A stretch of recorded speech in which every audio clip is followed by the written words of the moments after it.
The next chapter is titled Fenugreek.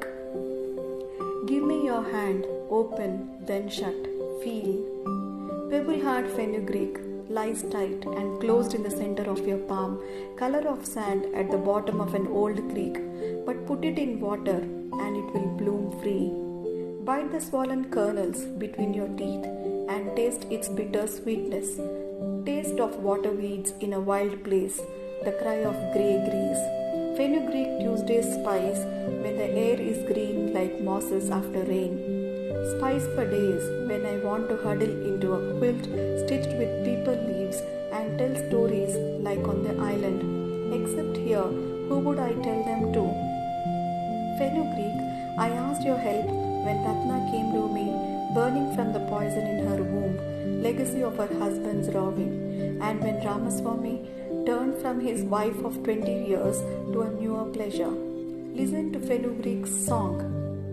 I am fresh as river wind to the tongue, planting desire in a plot turned barren. Yes, I call to you when Alok, who loves men, showed me the lessons, opening a wit as mouths on his skin and said, I guess this is it. When Vinita raised to me her face like a singed flower, Vinita with a lump like a nugget of lead in her breast, and the doctor saying cut, and the look in her husband's eyes as he paced and paced the store, saying, what shall I do, please? I, Fenugreek, who renders the body sweet again, ready for loving. Fenugreek, methi, speckled seed first sown by Shabari, oldest woman in the world. The young scorn you think, thinking they will never need, but one day, sooner than they think, all of them, yes, even the Bougainvillea girls. The Bougainvillea girls enter in a flock like dragonflies at noon. Their sudden laughter peals over me, warm salt waves that take the breath and pull you to drowning. They float to the musty dark of the store, glistery dust motes on a ray of light, and for the first time I am ashamed and wish everything shiny and new. The Bougainvillea girls have hair polished as ebony, coiled in agile braids, or rippling like mountain water around upturned faces, so confident you know nothing bad has ever happened to them. They wear jangly bangles in rainbow colors and earrings that swing against the smooth sides of their necks. Their feet arched high in thin, glittering heels, their long swaying legs, their painted nails like purple bougainvillea flowers, their lips also. Not for them the dullness of rice, flour, beans, cumin, coriander. They want pistachios for pulao and poppy seeds for rogan josh, when they will prepare looking at the book. The Bougainvillea girls don't see me, not even when they raise their voices to ask, where's the amchor? And is the rasmalai fresh? Are you sure? Blackbird voices pitched high as for the deaf or the feeble-minded. For a moment I am angry. Fools, I think. Blind, futtering mascara eyes. My hand curls in a fist around the bay leaves they have thrown so carelessly onto the counter. I could make them empresses, oceans of oil and honey to bathe in, sparkling palaces of rock sugar, leaf of water hyacinth laid on the palm to turn their touch to gold. Unglint of lotus root touched to the nipples for men to lie enslaved at their feet, if I wished, or I would. They think themselves so special, Fortune's daughters whom she holds high above harm's touch. But one drop of walnut juice in mandragora with names whispered over it, and dust of crushed bay leaf falls from my fist like smoke. A desire leaps clawed like a tiger from its hidden place in me. I will boil petal of rose with camphor, grind in peacock feathers, say the words of making, and be rid of this disguise I put on when I left the island. This disguise, falling like old snake skin around my feet, and eye rising red and new and wet gleaming, draped in a wheel of diamonds, Tilottama, most beautiful, to whom these girls will be like mud scraped from the feet below one crosses the threshold. My nails cut into my palms. With the blood comes pain and shame. You'll be tempted, said the old one before I left.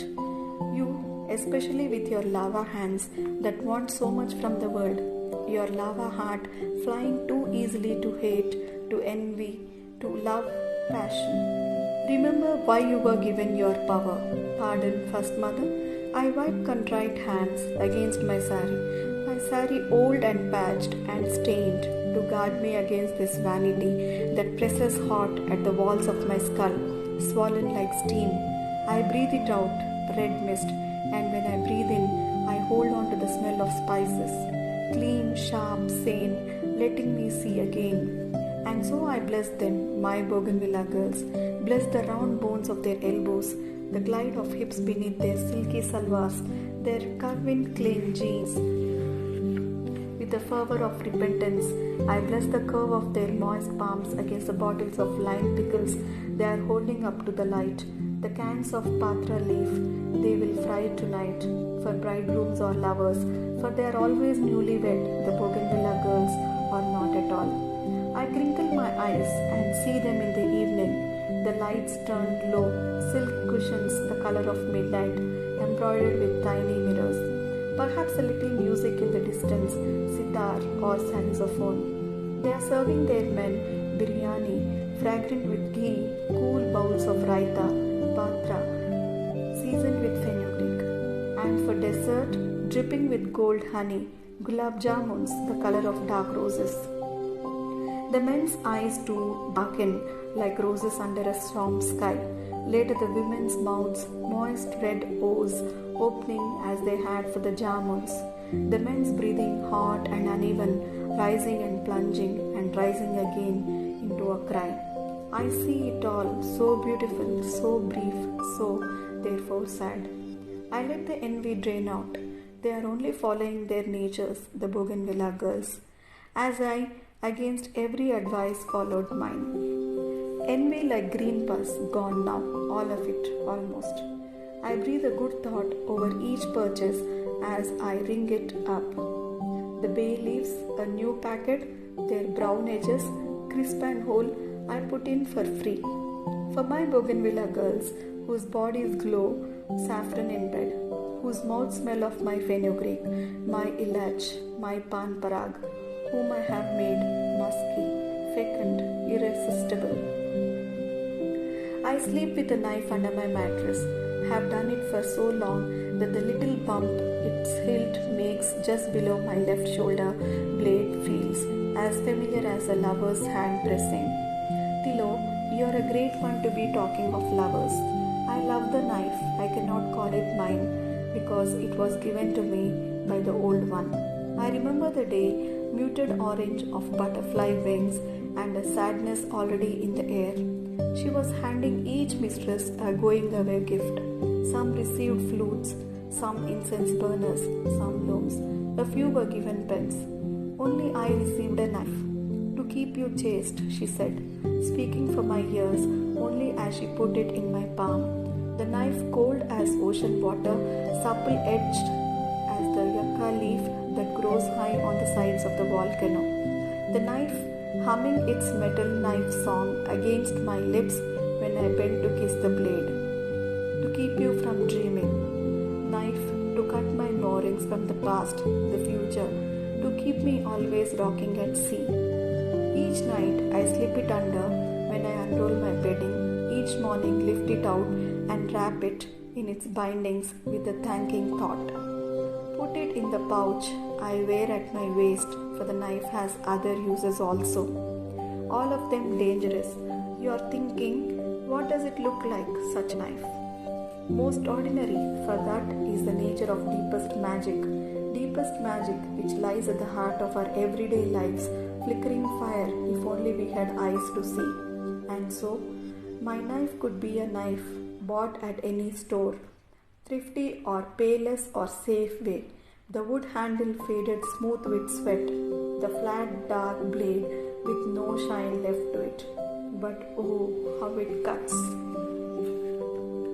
If you ask me how long I lived on the island, I cannot tell you, for time took on a different meaning in that place.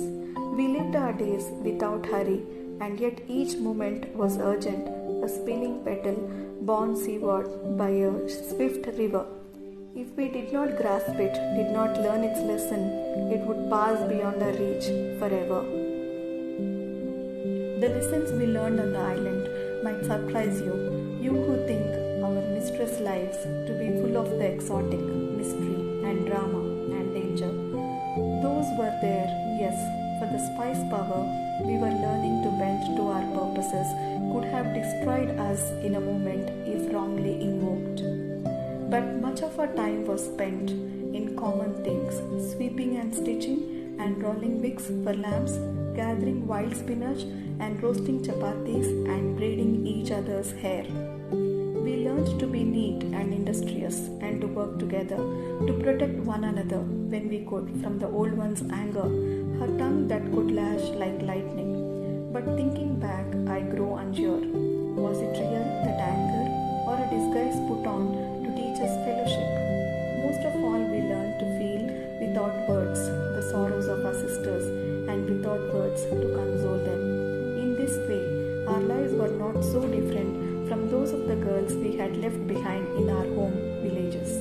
And though then I chafed and considered such work a waste of my time, I who despised all things ordinary and felt I was born for better, now I sometimes wonder if it might not have been the most worthwhile of the skills I learned on the island. One day, after we had been on the island a long time, the old one took us up into the core of the sleeping volcano and said, "Mistresses, I have taught you all I could. Some of you have learned much and some little, and some have learned little but think you have learned much." Here her eyes rested on me, but I merely smiled, thinking it another of her barbed jokes. For was I not the most skillful among mistresses? "There is no more I can do for you," she said, watching me smile. "You must now decide where you are to go." Night wind wrapped us in its dark secret smells. Black lava dust sifted soft as powder between our toes. The ridges of the volcano rose spiraled around us. We sat in silence, wondering what was to come. The old one took the branches she had given us earlier to carry and wove them into a lattice fan. What branches they were, we did not know. There was still much she chose to keep from us. She waved the fan into the air till its whirling became a fog around us.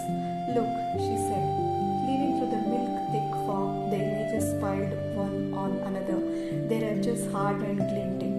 Skyscrapers of silver glass by a lake wide as ocean, fur-coated men and women, white like the snow that lines the pavements, crossing the street to avoid dark skin.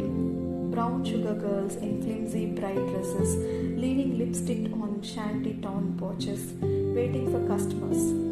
Marble mansion walls embedded with glass shards to tear a man's palms to strips. Pothole roads lined with beggars whose skin can't hold in their jackbones. A woman watching through her barred window, a world beyond her reach, while on her forehead the marriage sindoor presses down like a coin of blood. Narrow cobble streets, shuttered houses, men in fez caps, eating matured dates and spitting out infidel dog as an Indian passes. All around us, overpowering like synced flesh, the color of hate, which is also the color of fear. "Toronto," said the old one, "Calcutta, Rawalpindi, Kuala Lumpur, Dar es Salaam. Burned out street lamps, grilled storefronts, brick-lined alley walls, slashed with letters dripping blackness. Wedding canopy, veil of Chennais, a girl bride in a sharara, seeing for the first time the stooped, wrinkled man her father sold her to.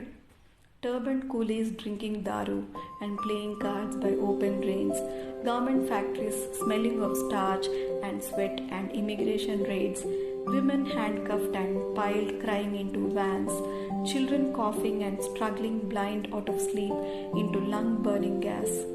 Bloody bugger Hindustani, fucking dothead, Paki go home, black men in dusty dashikis, stalking hard streets, staring through plate glass windows at air-conditioned Indian shops, jostling chanting crowd carrying an elephant-headed god down to an ocean made slick with poisons. London, Dhaka, Hasnapur, Bhopal, Bombay, Lagos. The lost brown faces looked out at us, unseeing, unknowing, calling. We looked back silent with shock. We had known it would be hard to leave this island of women, where on our skin the warm rain fell like pomegranate seeds, where we woke to bird call and slept to the first mother singing, where we swam naked without shame in lakes of blue lotus.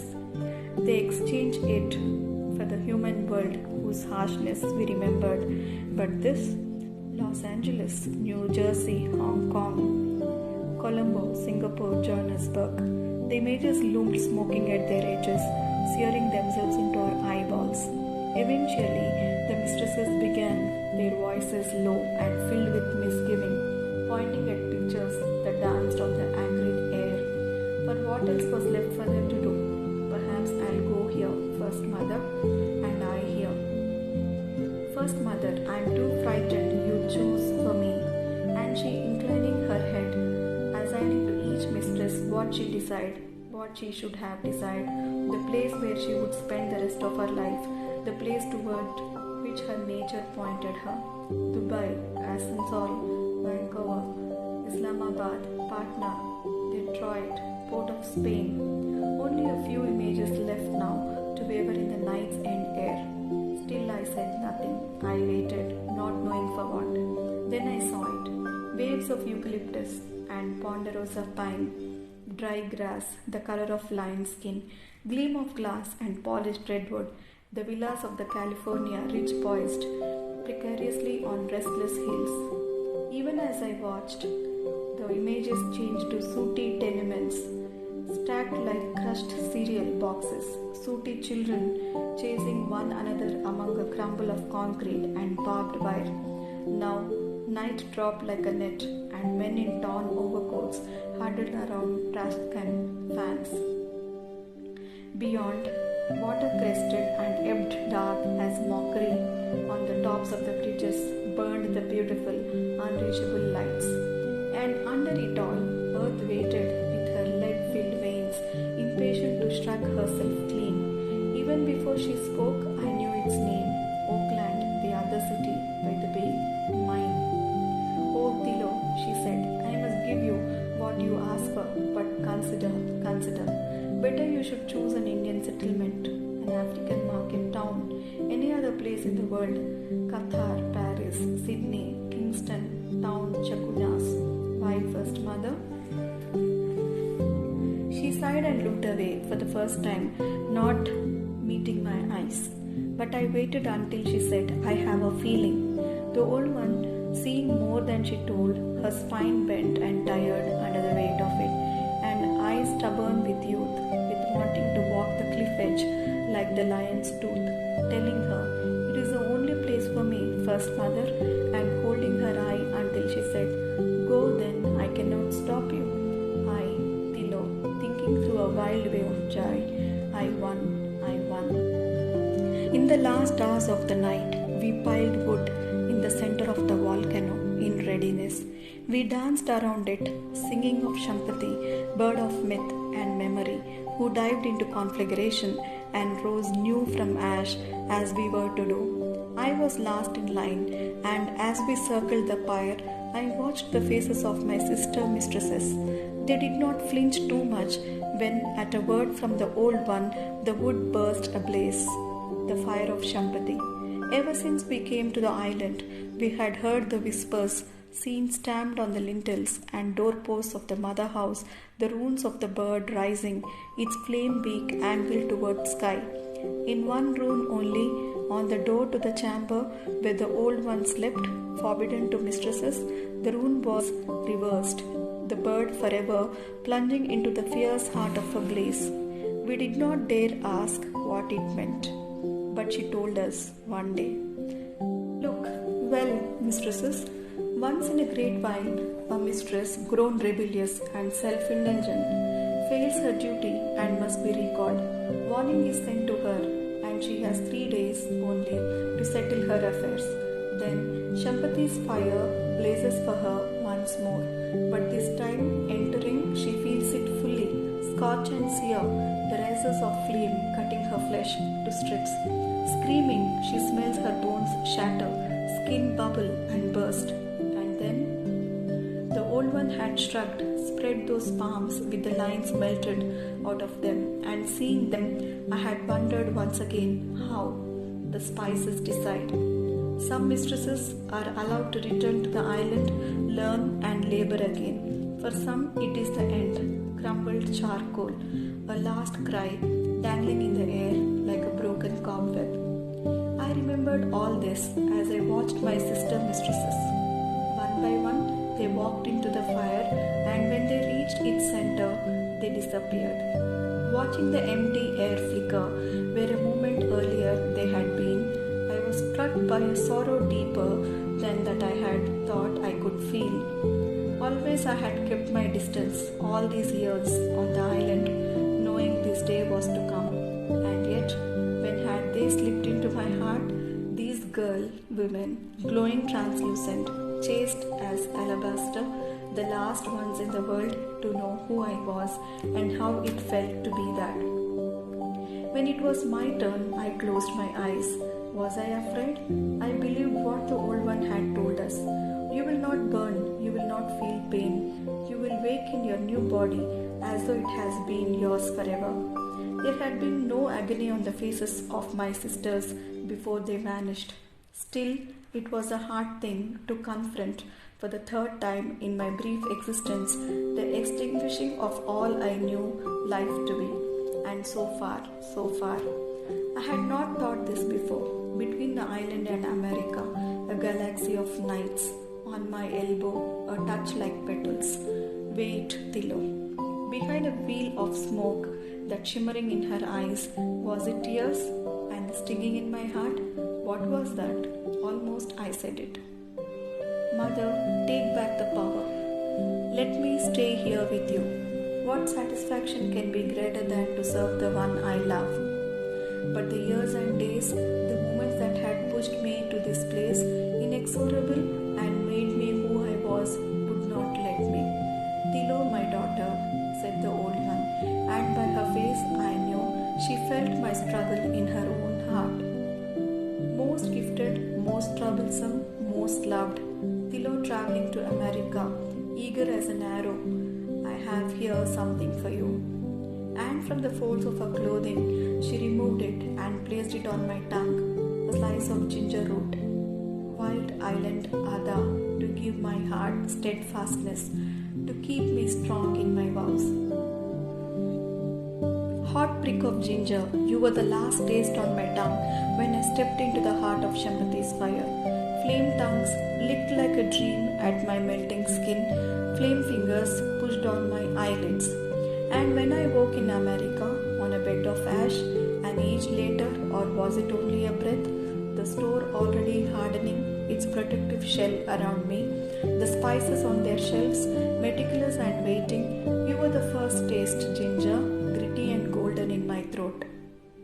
When the sky turns arsenic red from sunset and smog, and the palm that stands scrawny by the bus stop throws its long ragged shadow in my doorway, I know it is time to close up.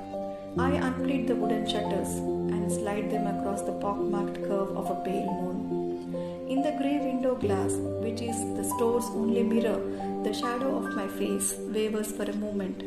I shut my eyes, move away. Once a mistress has taken on her magic mistress body, she is never to look on her reflection again. It is a rule that causes me no grief, for I know, without looking, how old I am and how far from beautiful. That too I have accepted. You are wondering if it were always so. No. That first waking in the silent store, the smell of damp cement flowing down the walls down my body. How I lifted my arm, so heavy in its loose lapped skin, and felt the scream taking shape like a dark hole in my chest. Not this, not this. The trembling in my knees as I pushed myself up. The pain that jabbed the twisted bones of my hands, my beautiful hands. Anger, whose other name is regret, surged like wildfire through me. Yet, who could I blame? The old one had warned us 100 times. Oh, foolish Tilo, always rushing in, thinking you know better. After a while, it receded, the anger, the pain. Perhaps I grew used to it. Or was it the spice song? For when I heard them in my misshapen hands, the spices sang clearer than ever before, their notes true and high like ecstasy, like they knew I was now theirs wholly. And I am happy. At the store entrance, I shut the door, turned the latch, hook, held the heavy metal bar in place. At each entrance, I clap and speak the words to keep out the rats and voles, the goblins that turn the lentils furry green with mildew and make the chutneys rot inside their sealed jars of glass, to keep out the boys that prowl the night streets. Soft-chinned apricot fuzz boys, their bodies hard with the anger of not having, wanting and not having, and shouting inside their heads, "Why? Why when you have?" The walls of the store grew dimmer, till it is invisible to the alien eyes. Even you standing outside will think you see merely shadow shapes flickering on an empty lot. Time now to spread my bedding in the center, where the floor dips just a little. Above, a naked bulb casts great domed shadows. The roof disappears into the color of smoke. Around me, buckets of bajra flour, squat casks of rapeseed oil, reassuring solid, sacks of sparkling sea salt to keep me company. The spices, whispering their secrets, sighing their pleasure. I too sigh my pleasure. When I lie down, from every direction, the city will pulse its pain and fear and impatient love into me. All night, if I wish I can live it, the ordinary life I gave up for the spices through the thoughts that roll into me. Tilo, whose life is so calm, so controlled, so always sane, is it not fine as wine? This taste of mortal sorrow and mortal hope? Each thought is a pattern of heat that will shape itself into words, into a face, and around it a room if I try hard enough. First come the thoughts of the night boys, a high humming as in electric wires just before storm. Oh, the power, the joy we are high with it when we step along the late street, whistling chains swinging, and the people they scuttle into their holes, scuttle and scurry like roaches.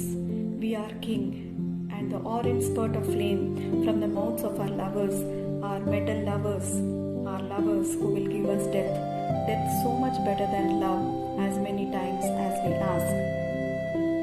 The night boys with albino eyes, colorless as acid, they curdle my heart.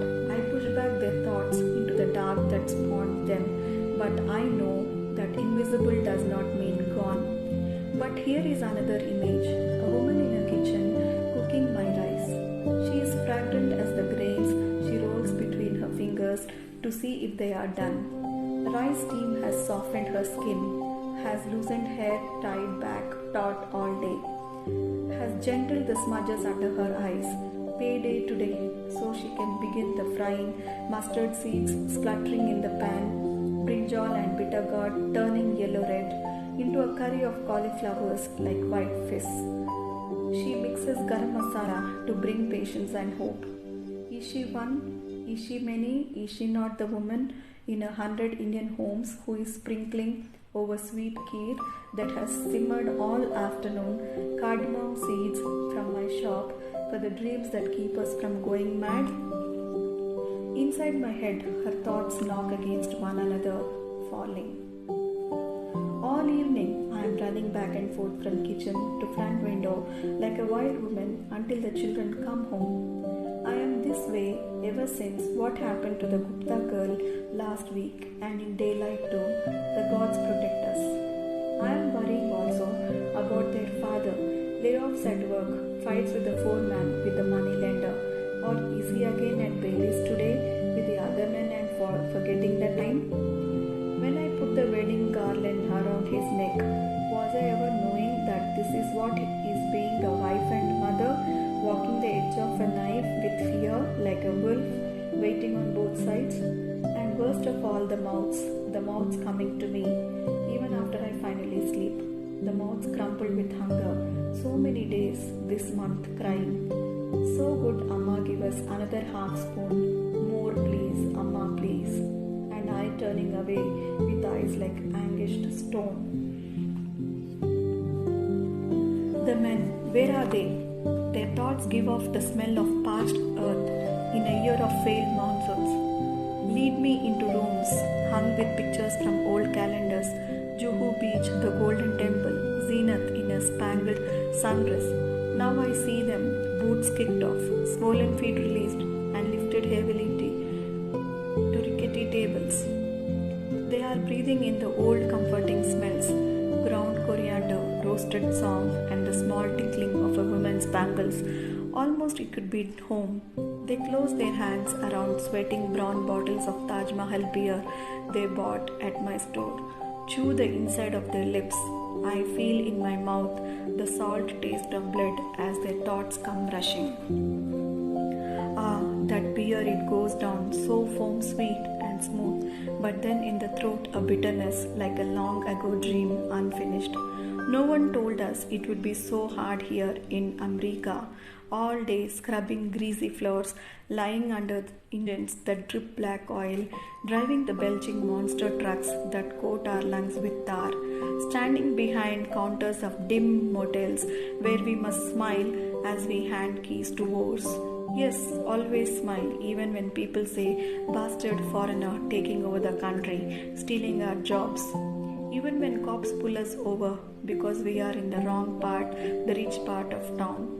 We thought we would be back home by now, in Trichy, in Kharagpur, in Bareilly, under the sweet whir of a ceiling fan in a mosaic room with a sea green floor, leaning back on satin pillows, and the servant bringing ice cold lassi with rose petals floating in it. But the landlord keeps hiking up the rent. Last week, the car wouldn't start, and the children grow so fast out of their clothes. Firbi, no matter. This week, we will take the bus up to Tahoe. Dilip Bhaiya and I play a few casinos, maybe get lucky like Arjun Singh, who won the lottery, and the next day he went into 7-Eleven and told his boss, I spit on you and your job, your job, your job. But it is dinner time now. The mothers call out and the children come running from homework. Chairs are pulled up. The steaming dishes brought in, rice, rajma, karela, sabji. Here, a girl, her hair tied in twin tight braids, oiled and obedient, her legs pressed together the way her mother has told her nice girls sit. She lifts a bowl of care, and her thoughts, flittering like dusty sparrows in a brown-black alley, turn a sudden kingfisher blue. Here today after so long, and there's enough after father and elder brother have been served. Enough even for mother who eats always last of all. Kheer with almonds and raisins and crunchy pods of elaichi because the old woman at the store said they were on sale when she saw us looking. I dipped my mouth into its sweetness, milk white lines, my lips, and it's like New Year, and like New Year, I can wish for anything. So I do, for a house, a big 2-story house with flowers in front and no clothes hanging out of the windows. And enough rooms so we don't sleep two to a bed. Enough bathrooms for long baths and hot water also. I am wishing a shiny new car with gold hubcaps and white seats like cat's fur, and maybe a motorcycle as well. A red motorcycle that pulls the breath right out of you when elder brother zooms off with you behind. For mother, a new pair of shoes instead of the one she lines with newspaper, and sparkly earrings like the women on TV. And for me, lots and lots of Barbie dolls. Barbie in a nightgown, and Barbie in a prom dress, and Barbie in a swimsuit, silver high heels and lipstick, and real breasts.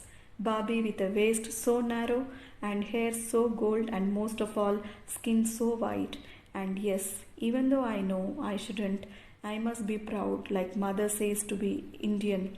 I wish for that American skin, that American hair, those blue American eyes so that no one will stare at me except to say, wow.